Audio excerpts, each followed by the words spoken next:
تا حالا شده تنها وسیله‌ای که میتونید باش سرگرم شید گوشیتون باشه و از بازی قدیمی خسته شده باشید؟ خب پس تا آخر این ویدیو همراه باشید.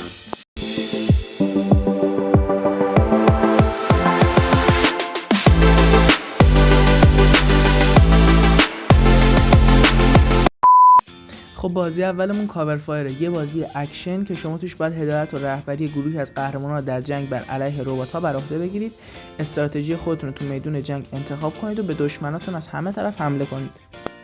همچنین این بازی آفلاین، سبکش اکشنه و 383 مگابایت حجم لازم داره. بازی دوم ما گرانی هستش. مادر بزرگی شما رو در خانه زندانی کرده و حالا شما باید هر طور شده از خانه اون فرار کنید. مراقب باشید سر صدا نکنید چون او هر صدایی را میشنود. اگر مثلا چیزی از دستتان روی زمین بیفتد او بدو خودش را به شما خواهد رساند. اگر این اتفاق افتاد سعی کنید در کمد لباس یا زیر تخت پنهان شوید. برای فرار از خانه مادر بزرگ تنها 5 روز فرصت دارید. موفق باشید. گرانی بازی ترسناک و آفلاینیه و در ضمن 158 مگا هست. بازی سوم ما فرار از جنگل. شما به یک ماجراجویی متفاوت می‌روید، جایی که باید برای فرار از یک بوت در حال انفجار مانع‌های جذاب و چالش برانگیز آن را حل کنید. فرار از جنگل بازی معمایی آفلاینیه که فقط 90 مگ میبره.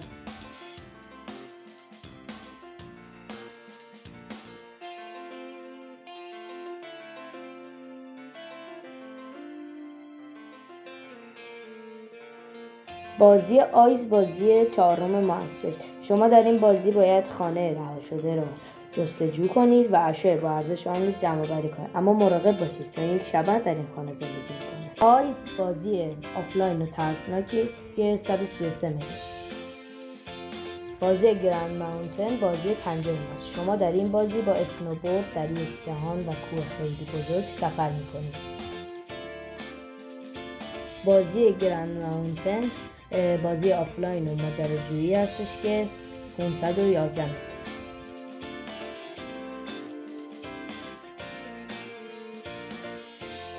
بازی وستگان فایتر بازی پنجم ماه.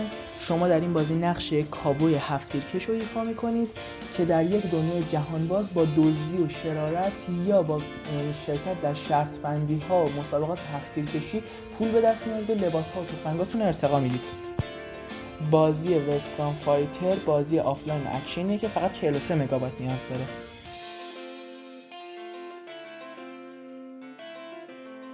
بازی هفتم فایو نایت ات فردی.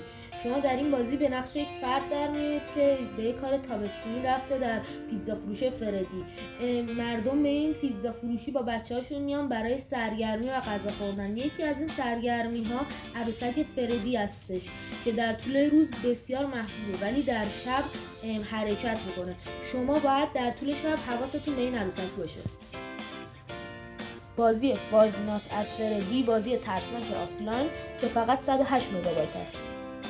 هاوکس بازی 8 ماه. یه بازی فکری و معمایی با گیم پلی جدید و منحصر به فرده.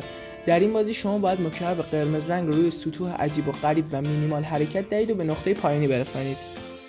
بازی هاوکس بازی معمایی و آفلاینیه که فقط 15 مگابایت لازم داره برای دانلود. بازی نهم ما بازی هیدن فولکسه. شما تو این بازی با توجه به سرنخ‌هایی که دارید باید هدف‌های تعیین شده رو پیدا کنید.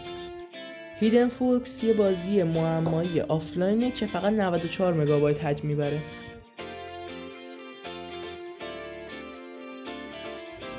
بازی اسنوفایت بازی دهم ما. شما باید در این بازی با جمع کردن گوله برق حریفای آنلاین خودتون رو از محوطه بندازید بیرون. بازی اسنوفایت بازی آنلاین و اکشنیه که فقط 21 مگابایت میبره. بازی ددرین یه بازیه که شما نقش یک مرد رو ایفا میکنید که در یک جهان آلوده به ویروس ناشناخته و باران بی‌نهایت اسیر شده. افراد آلوده مانند زامبیا رفتار میکنند و درختان از بدن آنها رشد میکند. بازی ددرین یه بازی آفلاین و اکشنه که فقط 31 مگابایت حجم داره.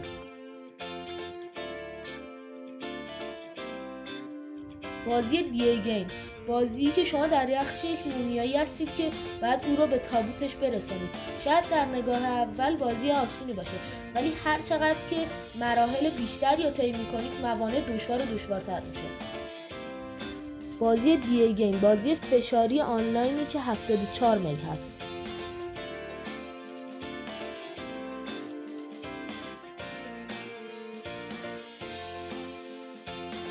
بازی پس ریدینگ داشت، بازی 2 نفره‌ای که شما و دوستتون هر دو باید این بازی رو روی گوشیاتون نصب کنید، یه نفر در زمان گذشته و یه نفر در زمان آینده و اطلاعاتی رو به هم بگید تا بتونید مراحل رو پیش ببرید و در نهایت به زمان حال برسید.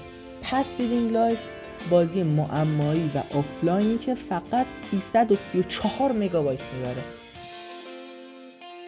بازی مای فرند پدرو. در این بازی خانواده دوست شما رو گروگان گرفتن و او رو واسه مرگ تنها گذاشتن. او از شما کمک میخواد که خانواده‌شو نجات بدید. بازی مای فرند پدرو بازی اکشن و آفلاینی که 82 مگ میبره. دیارم سر قرارش دلم دوباره شده بیقرارش دلم